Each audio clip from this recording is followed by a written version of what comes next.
The heavens declare the glory of God, and the firmament shows his handiwork. Day unto day utters speech, and night unto night reveals knowledge. My name's Arthur. Thank you for joining me as we read Psalm 19 together. This is a psalm that I remember from when I was young, because of the wonder of the heavens. It's a psalm that contrasts the two main ways that we can understand God. The first is his creation, and that's discussed in verses 1 to 6. And the second is his law, the Word of God, discussed in verses 7 to 11. The psalm concludes then with the fact that we cannot understand ourselves. Let's read together the whole psalm, but we'll focus on the first part of it. Psalm 19. To the chief musician, a psalm of David. The heavens declare the glory of God, and the firmament shows his handiwork. Day unto day utters speech, and night unto night reveals knowledge. There is no speech nor language where their voice is not heard. Their line has gone out through all the earth, and their words to the end of the world. In them he has set a tabernacle for the sun, which is like a bridegroom coming out of his chamber, and rejoices like a strong man to run its race. Its rising is from one end of heaven, and its circuit to the other end, and there is nothing hidden from its heat. The law of the Lord is perfect, converting the soul. The testimony of the Lord is sure, making wise the simple. The statutes of the Lord are right, rejoicing the heart. The commandment of the Lord is pure, enlightening the eyes. The fear of the Lord is clean, enduring forever. The judgments of the Lord are true, and righteous altogether. More to be desired are they than gold, yes, than much fine gold. Sweeter also than honey and the honeycomb. Moreover, by them your servant is warned, and in keeping them there is great reward. Who can understand his errors? Cleanse me from secret faults. Keep back your servant also from presumptuous sin. Let them not have dominion over me. Then I shall be blameless, and I shall be innocent of great transgression. Let the words of my mouth and the meditation of my heart be acceptable in your sight, O Lord, my strength and my Redeemer. And may the Lord bless these words to us. Indeed, let the words of my mouth and the meditation of my heart be acceptable in your sight, O Lord, my strength and Redeemer.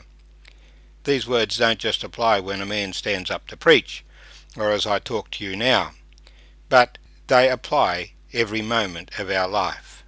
Let all of our words be acceptable to the Lord. Let all of our thoughts be acceptable to the Lord, because he gives us strength.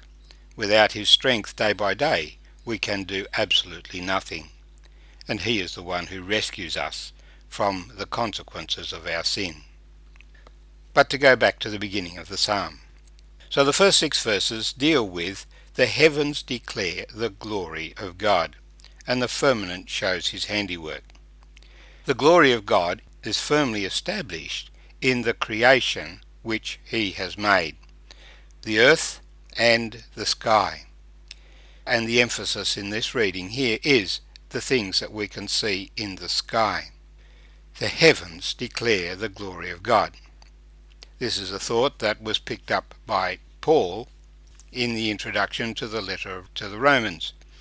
He said, I'm not ashamed of the gospel of Christ, for it's the power of God to salvation for everyone who believes, for the Jew first and also for the Greek. For in it the righteousness of God is revealed from faith to faith, as it is written, the just shall live by faith.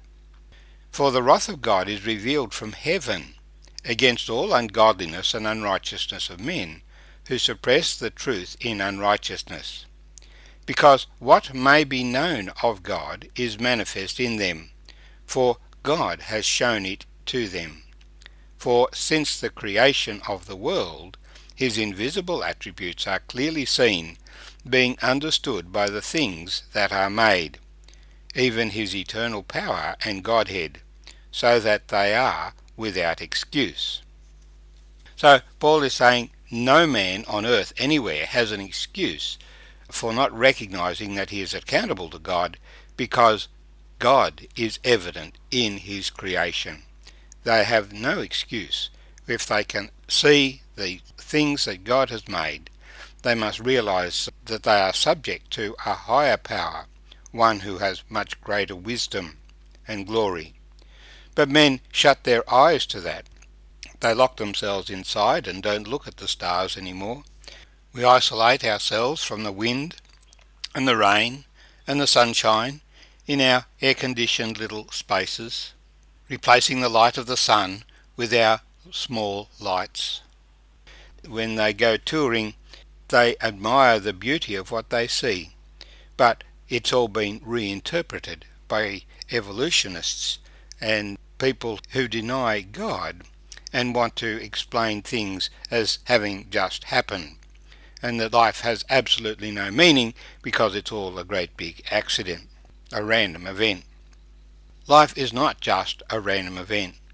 God has created an incredible world, and we do well to glorify him and acknowledge him in it. So the psalmist says, the heavens declare the glory of God. The glory of God, his wisdom, that everything just works together. Even though we see in our world at the present time there is sin and failure, yet despite that we can still see the wonder and the glory of the creation. He says the firmament shows his handiwork. Now the firmament, that is the space where the stars are, is marvellous. It is beyond our comprehension, the way that the Lord has stretched out the heavens above us. And every day we see it. We see it in the daytime, we see it in the night time. The glory of the sun in the daytime, the glory of the stars, a different glory at night. And it is seen everywhere in the world. There's no language group or people group that cannot understand and marvel at and fear the God of creation, because his power is evident everywhere. David talks about the sun. The firmament is a tabernacle for the sun. That is, a place for the sun. The sun is very important for life on earth. So to establish the sun, he established the universe, and the earth, we understand, rotates around the sun. From our perspective, we see the sun rising gloriously in the morning. We rejoice to see the glory of the sun rise, and we rejoice to see the glory of the sun set. And it achieves its purpose as a strong man through the day. We feel its heat, and the sun provides the driving energy to sustain life on earth. Rising in the east and setting in the west.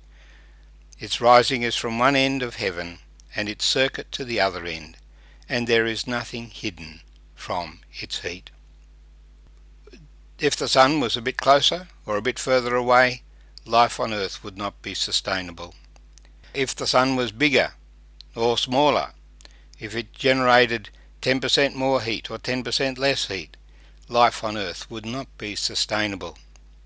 Its energy drives the evaporation from the ocean to produce the clouds, to produce the winds that drive the clouds over the land.